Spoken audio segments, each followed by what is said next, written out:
The world had reached a turning point after years of scientific research and endless experiments. Humanity had developed a technology capable of controlling the elements. This technology granted incredible powers: freezing water, controlling fire, bending metal. But now, people were more dangerous, not just to nature but to each other. Every technology meant for peace could be turned into a deadly weapon in war. Fennec, a young but experienced officer, served in the elemental technology forces. He was leading an operation in the frozen mountains of the north, where rebel militants had taken control of a strategic area. These militants had built their power using old technology, but Fennec and his team were equipped with the latest element control devices.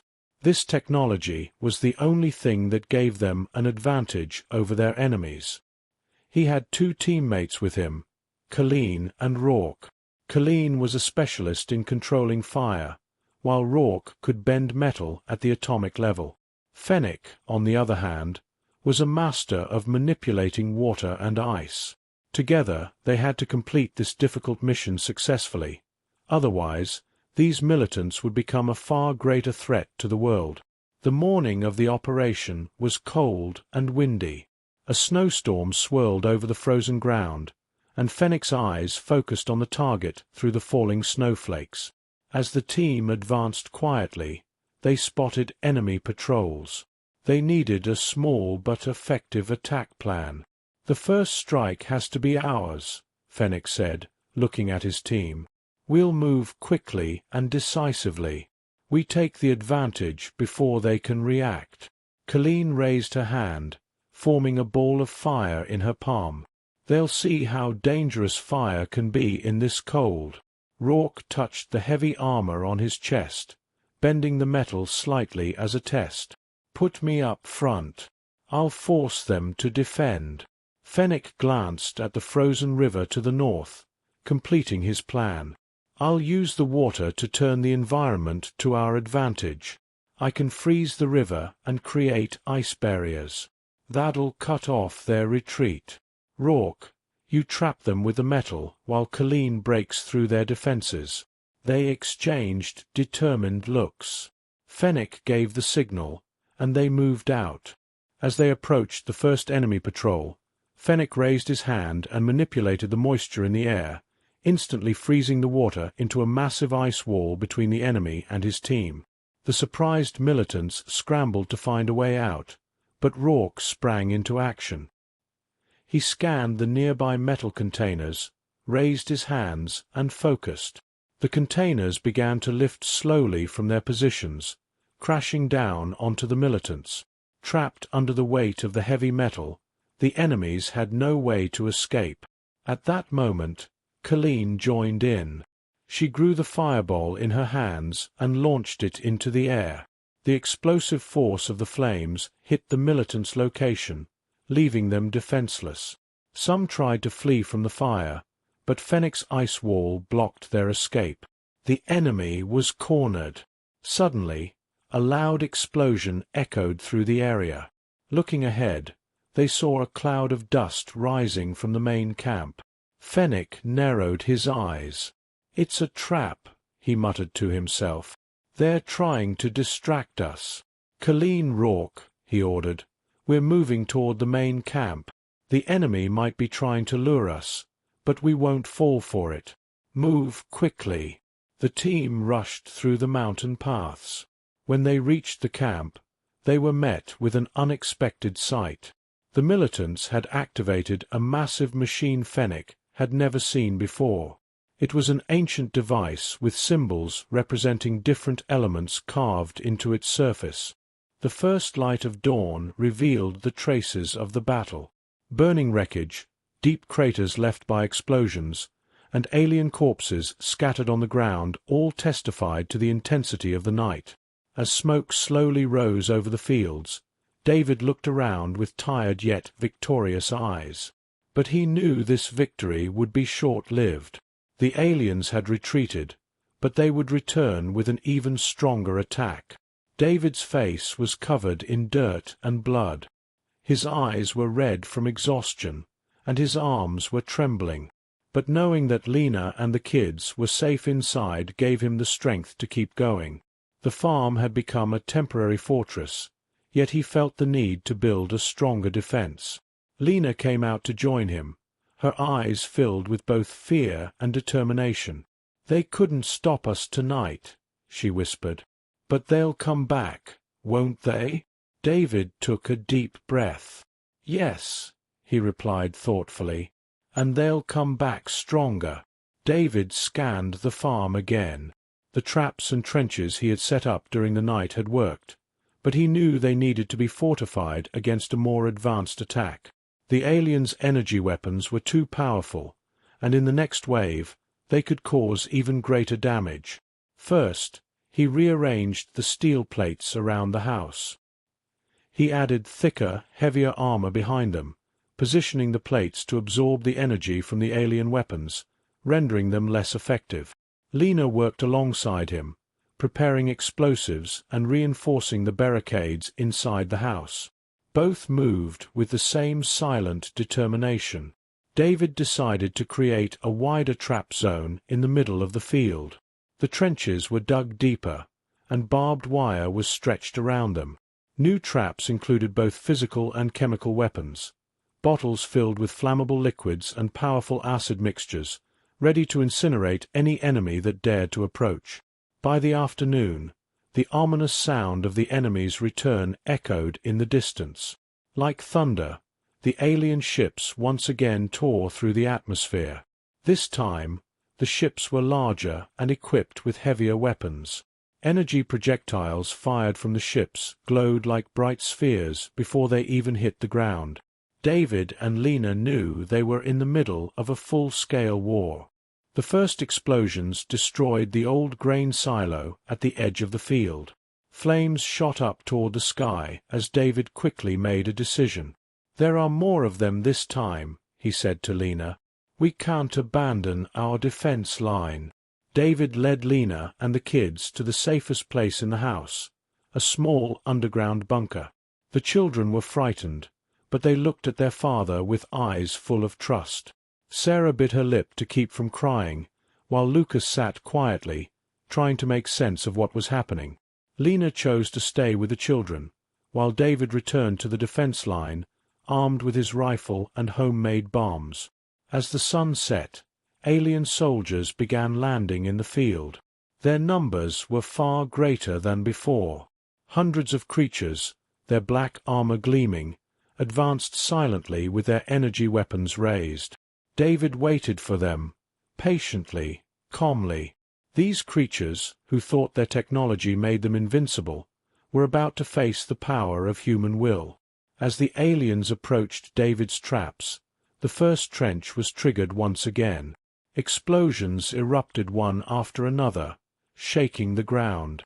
Enemy soldiers were flung into the air, engulfed in flames. But this time, they were clearly more resilient. Those who survived the first blast began carefully leaping over the second trenches. The aliens advanced with energy shields. Their weapons struck the steel plates surrounding the farm, sending massive sparks flying. But David's reinforced armor plates absorbed the energy, protecting the barricades. From behind the plates, David aimed like a sniper. He fired his homemade rifle, hitting an alien in the head. Blood and smoke erupted beneath the armor, and the lifeless body collapsed to the ground. The aliens hesitated for a moment before launching a more aggressive attack. They fired their energy weapons relentlessly as they advanced toward the walls. David responded by throwing explosive bottles. As the bottles detonated in midair, flammable liquids sprayed over the creatures, setting them ablaze. Screaming, they ran in all directions before collapsing in flames. David had never imagined he'd find himself in such a brutal battle. His eyes scanned every corner for new threats. Amid the explosions, a few alien soldiers managed to reach the side of the house. David rushed over, spotting a creature trying to sneak around the back. Silently, he attacked with a knife, and the alien crumpled to the ground, dying. As the night wore on, the intensity of the battle began to fade. Some of the aliens started retreating. David, his hands covered in blood, stood exhausted but victorious. A few enemy soldiers were still moving, but most were either dead or unable to fight. David stayed on alert for a while longer. As he looked around, he realized that his preparations had paid off. Once again, he had protected his family. But he knew this was only temporary. The aliens would return, even stronger. As he walked back into the house, he found Lena with the children. "Is it over?" Lena asked, her eyes filled with both fear and hope. "For now it's over," David replied, his face heavy with fatigue. "But the next wave will be here soon." David sank into the chair in the corner of the room, his steps heavy with exhaustion. The marks of the battle lingered on his body. His hands were still covered in dirt and blood, and the small cuts on his face were the scars of the fight. In the corner, Lena, Sarah, and Lucas were huddled together, trying to sleep in silence. Fear still etched their faces. David knew, though, that he couldn't afford a moment of rest. The aliens would come back, and they'd be stronger. By morning, the sky was shrouded in grey clouds, and the farm bore the scars of the previous night's battle. Craters from explosions, charred alien armor, and damaged weapons littered the land. David realized the farm couldn't withstand another attack like this. The defenses had to be rebuilt, new strategies devised. But this time, traps wouldn't be enough. David began reviewing his remaining resources: weapons, homemade explosives, booby traps. But he was running out of supplies. Lena emerged from inside with a bucket of water and helped David wash his hands. Her eyes were filled with both fear and a deep trust. "You know the next attack will come soon, don't you?" Lena asked, her voice tinged with concern. David nodded. "I know. But this time, it'll be different. They're preparing for a bigger assault." Seeing the determination in David's eyes, Lena remained silent. As David pondered how to fortify the defenses, an old idea resurfaced. Years ago, he had dug a water tunnel beneath the farm to access underground springs, but it had long since fallen into disuse. Now, that tunnel could serve as the perfect strategy for a new line of defense. Without hesitation, David got to work. He cleared the entrance to the tunnel, set old traps, and strategically placed explosives inside the tunnel. If the aliens tried to breach the defense line again, this tunnel would be their grave, a trap ready to explode. By the afternoon, the sky darkened once more. A low, distant hum announced the approaching alien ships. David stood ready, watching the sky. This time, the aliens were coming in larger, more advanced ships. Their formation was far more organized than before. As the ships descended through the atmosphere, they blazed like giant balls of light. Moving in synchronized precision, the ships unleashed energy blasts before even touching down, obliterating the farm. The first blast destroyed the barn on the southern edge of the property. Flames shot into the sky, filling the air with the acrid smell of burning wood. David sprang into action, checking the first line of defense around the house.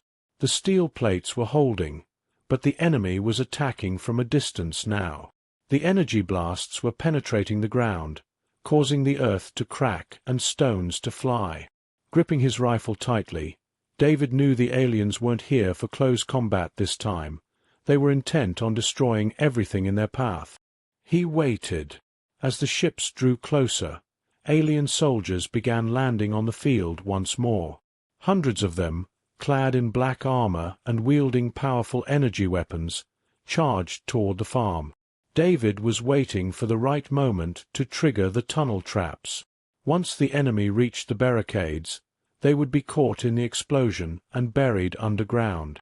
As the enemy soldiers stepped onto the field, Crossing over the tunnel filled with explosives, David pulled the remote trigger.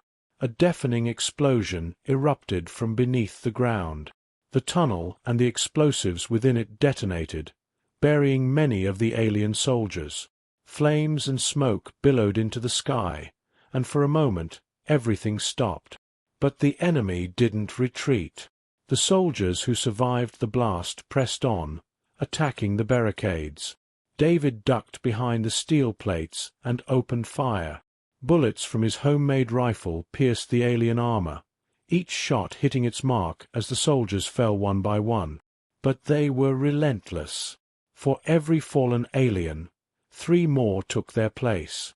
A group of aliens broke through the barricades, closing in on David. Their energy swords glowed with a green hue as they sliced through the air. David quickly retreated, grabbing a knife from his belt. When the first alien lunged at him, David sidestepped and drove the blade into a gap in the creature's armor. The alien collapsed with a guttural growl. But another enemy was already closing in.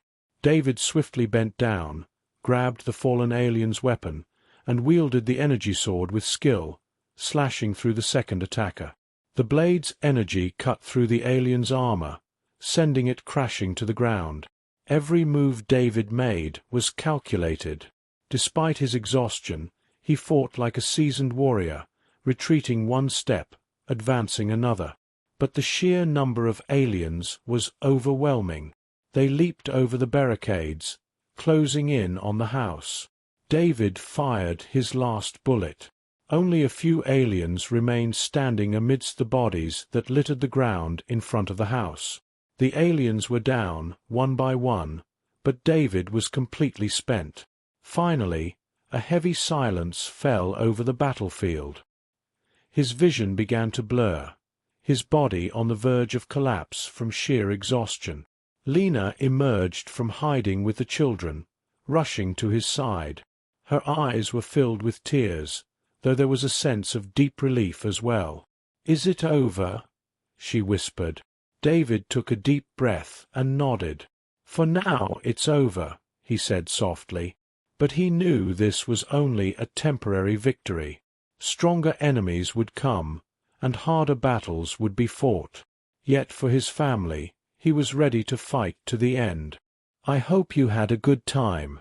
If you liked my story, do not forget to comment and subscribe to my channel. Goodbye. See you in the next story.